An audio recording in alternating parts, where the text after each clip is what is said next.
그래서 그 뒤에 부동산 가격이 빠지고 하면서 내가 정말 이만큼을 감당할 수 있는 사람이었나 그런 생각을 되게 많이 했던 것 같습니다. 그래서 만약에 다시 그 시기가 온다 했을 때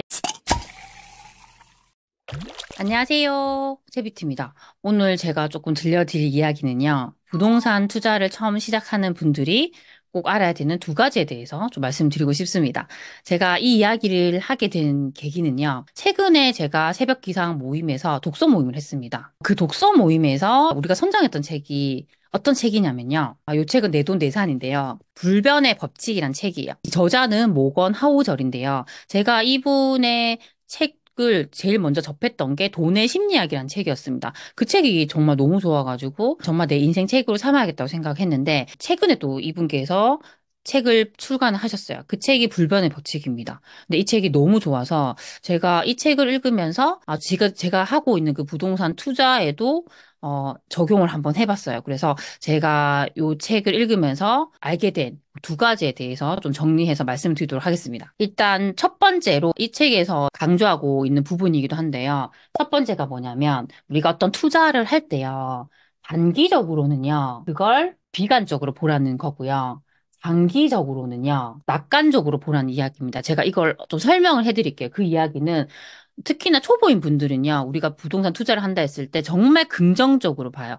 내가 이 투자를 하면 무조건 이 투자가 잘 될 거라 생각을 하고 이게 상승을 할 거라 생각합니다. 이분들은 내가 투자를 했을 때 이게 하락을 한다는 걸 생각조차 하지 않아요. 그리고 그 이후에 어떤 일들이 발생할지를 대비를 하지 않습니다. 그런데 우리가 정말 매수는 쉽습니다. 매수라는 것은 우리가 돈만 있으면 어떤 곳이든 사면 되죠. 근데 그 뒷단의 일들은 다 오로지 내가 책임을 져야 돼요. 그래서 우리가 이 부동산이라는 것은 기본적으로 리스크가 있습니다. 지금 부동산 시장이 안 좋잖아요. 그 안 좋은 이유가 금리 인상이라는 그 대외적인 요인이 너무 컸기 때문이죠. 근데 앞으로 또 대외적인 현상이 일어나지 않겠다는 보장이 없습니다. 어쩌면 더 큰 것이 올 수도 있죠. 그러니까 그만큼 리스크를 갖고 있습니다. 그래서 만약에 또 그런 게 왔을 때 내가 투자를 했던 곳이 하락을 하게 되면 어떻게 해야 되지? 그리고 가격이 떨어지고 나중에 여기를 전세를 맞춰놨는데 역전세까지 난 거예요. 그러면 나는 그 돈을 어떻게 돌려줘야 되지? 그런 부분에 대한 대비가 있어야 된다는 거죠. 그래서 이게 비관적으로 보라는 의미는요. 우리가 최악의 리스크까지 그걸 감안하고 그것에 대한 대비가 되어 있어야 된다는 이야기입니다. 그리고 투자를 하고 나서도요. 우리는 꼭 현금을 보유해야 돼요. 현금을 이렇게 보유해야 되는 이유는요. 혹시나 지금처럼 금리가 갑작스럽게 올라가서 대출이자가 높아져 버리면 이걸 뭐 내 돈을 다 주고 샀다면 상관이 없지만 내가 뭐 대출이 일으키거나 그렇게 했을 경우에는 대출이자가 더 늘어날 수 있죠. 그것에 대한 대비가 되어 있어야 된다는 얘기입니다. 그래서 단기적으로는 이렇게 부동산이라는 게 하락할 수 있다라는 것을 인지를 하시고요. 이것에 대한 대비를 내가 할 수 있다고 하면요. 투자를 하는 게 맞다라는 생각을 저도 많이 하게 됐습니다. 그런데 이두 번째 의미, 장기적으로 낙관적이어야 된다는 얘기는 뭐냐면요. 우리가 이런 부동산이라는 게 리스크가 있고 하락을 할 수 있다는 얘기를 하면 또 겁을 먹어서 그러면 투자는 하면 안 되는 것인가라고 생각할 수 있습니다. 근데 또 그건 아니라는 거죠. 왜냐하면 저는 지금도 어떤 생각을 하냐면요. 저같이 평범한 사람이 자산을 불릴 수 있는 유일한 방법은 부동산이라고 생각합니다. 그래서 당연히 이 부동산이라는 것에 리스크가 있다는 건 맞아요. 그걸 인지하는 건 맞지만 장기적으로 봤을 때 내가 그래도 입지를 보는 눈이 있고 그 입지 안에서 조금이라도 사람들의 수요가 더 많은 곳, 내가 거기서 제일 좋은 곳을 살 수 있는 돈은 없지만 내가 살 수 있는 이 돈으로 최선 선택을 한다면요. 분명히 장기적으로는 그 부동산이 오를 수 있다는 거죠. 우상향한다는 얘기죠. 그래서 이 두 가지를 구분해서 우리가 인지하는 게 너무 중요하다는 생각을 많이 했습니다. 두 번째 내용이 뭐냐면요. 더 빨리 잘 되려고 하지 말라는 거죠. 결과적으로 우리가 뭔가 더 빨리 내가 수익을 내고 싶다. 더 빨리 성공하고 싶다. 그런 마음을 갖게 되면 조급증이 생기죠. 조급증이 생기면 우리는 결국에는 실패할 확률이 많겠죠. 이걸 부동산에 적용을 하면요. 사면 안 되는 것을 사게 돼요. 마음이 급하기 때문에 내가 뭐라도 지금 당장 계약을 해야 돼라는 마음을 받게 되고 이걸 하나하나 확인하지 않고 그냥 내 기준도 없기 때문에 정말 수요가 없는 것들, 그런 것들을 사게 되는 선택을 할 수 있습니다. 왜냐하면 이 조급증이 생기면 이걸 제대로 판단할 수 있는 눈이 없습니다. 나중에 이렇게 해서 사고 나면 후회를 하는 거죠. 근데 이미 계약을 했기 때문에 되돌릴 수 있는 상황이 안 되는 거고 계속적으로 그걸 안고 가야 되는 상황이 발생할 수 있습니다. 그래서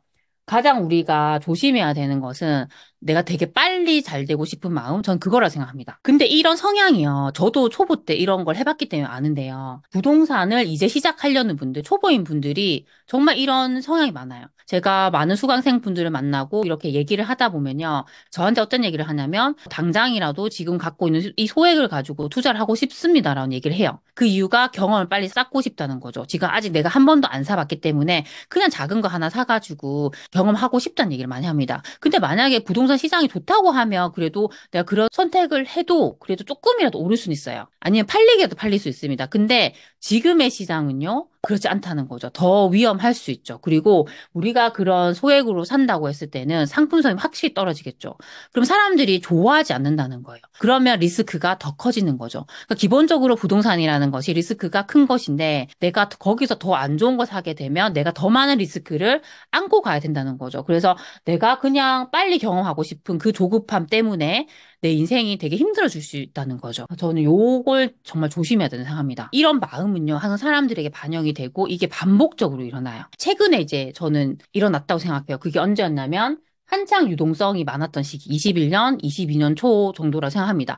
그때는 부동산이 거의 붐이라고 할 정도로 사람들이 집을 많이 샀잖아요. 그러니까 내 지인의 집도 몇 억씩 오르는 거 보고, 아, 내가 지금이라도 무리해서라도 집을 사야 돼, 라는 생각으로 정말 연끌을 해가지고 집을 샀죠. 근데 그런 분들이 지금 정말 힘들잖아요. 왜냐하면 내 생각 이상으로 대출 금리가 올라 버리니까 내가 그 대출 이자를 감당하지 못해서 힘들어하는 분들이 상당히 많습니다. 근데 결국에는 그 마음의 한켠에 이런 모습이 있는 거죠. 내가 빨리 뭐라도 사야 돼라는 마음이 있는 거죠. 그때는 너무 부동산 시장의 상승이 빠르기 때문에 어느 곳이 더 좋은 곳이고 내가 이걸 감당할 수 있는지 아닌지 판단할 수 있는 그게 없는 거예요. 그렇게 휩쓸리는 거죠. 이런 현상이 결국엔 또 나타날 수 있습니다. 지금은 부동산 시장이 어떻게 보면 되게 침체라고 할 수 있지만 또 나중에 부동산 시장이 또 좋아지게 되면요. 그 패턴은 다시 나타날 수 있는 거죠. 그래서 우리가 그걸 인지를 하고 있으면요. 조심하게 돼요. 아, 사람들이 이렇게 우르르 뭔가 집을 산다고 했을 때 난 잠깐 멈춰야겠구나. 정말 내가 이때 집을 사는 게 맞는지 아닌지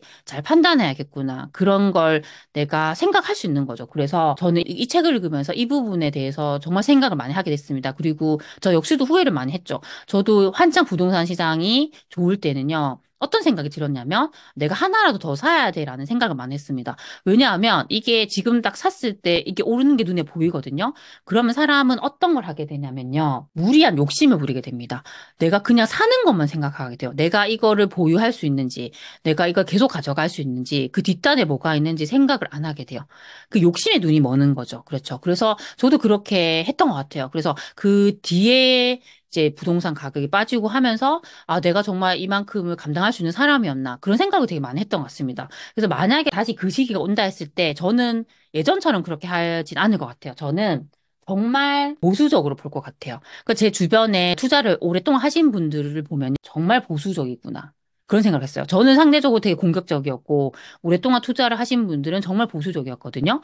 근데 지금 생각해보면 그분들이 맞는 거죠. 그 이유는 정말 오랫동안 그런 힘든 일들을 다 겪으면서 너무 우리가 욕심을 부리면 안 된다는 걸 다 겪으신 거예요. 그래서 내가 하나를 사더라도 신중해야 되고, 내가 정말 이걸 감당할 수 있는지를 잘 판단한 다음에 사게 되는 거죠. 그래서 이 부분에 대해서도 꼭 말씀을 드리고 싶었습니다. 그래서 오늘은 제가 최근에 읽었던 불변의 법칙이라는 책에서 제가 얻게 된 정말 중요한 두 가지에 대해서 말씀을 드렸습니다. 우선 첫 번째는요. 우리가 부동산 투자를 할 때 단기적으로는 비관적으로 봐야 되고 장기적으로는 낙관적으로 봐야 된다는 이야기였고요. 그리고 두 번째는 더 빨리 잘 되고 싶다. 더 빨리 수익을 내고 싶다라는 그 마음을 일단 눌러야 된다는 거예요. 그래서 저는 이 두 가지만 우리가 조심을 하셔도 정말 투자를 함에 있어서 큰 실패를 막을 수 있다고 생각합니다. 그래서 제가 오늘 추천드린 이 책을 꼭 읽어보셨으면 좋겠습니다. 네, 오늘 제가 말씀드린 것들이 우리 소지님들에게 조금이라도 도움이 되셨으면 좋겠습니다. 그럼 우리 다음 시간에 만나요. 안녕.